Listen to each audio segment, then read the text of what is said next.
Sa gitna ng pagsulong ng modernisasyon sa agrikultura, mas pinalalakas ang pamahalaan ng suporta sa mga magsasaka. Layunin nitong mapataas ang produksyon, mapababa ang gasto sa bukid at mapabuti ang kabuhayan ng mga magsasaka sa buong bansa. Yan ang ulat ni Elijah Canlas.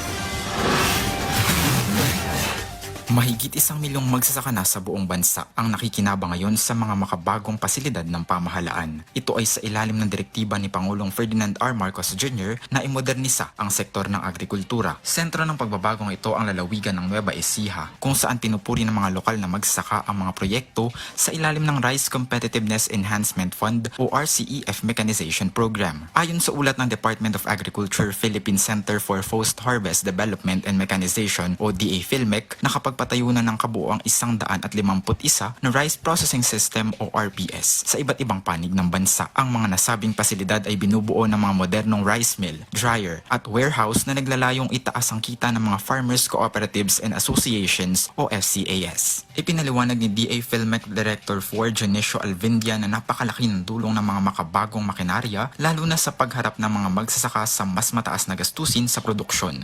Ang maganda nito, kauna-una yung efficiency. Sabi ko nga, there would be an additional 7% efficiency. So, ibig sabihin, with the electricity consumption, fuel consumption, tataas ang output mo with the little input, petroleum input and electricity. Kaya yun yung malaking contribution niya ron sa oil crisis na nangyayari ngayon dito sa atin.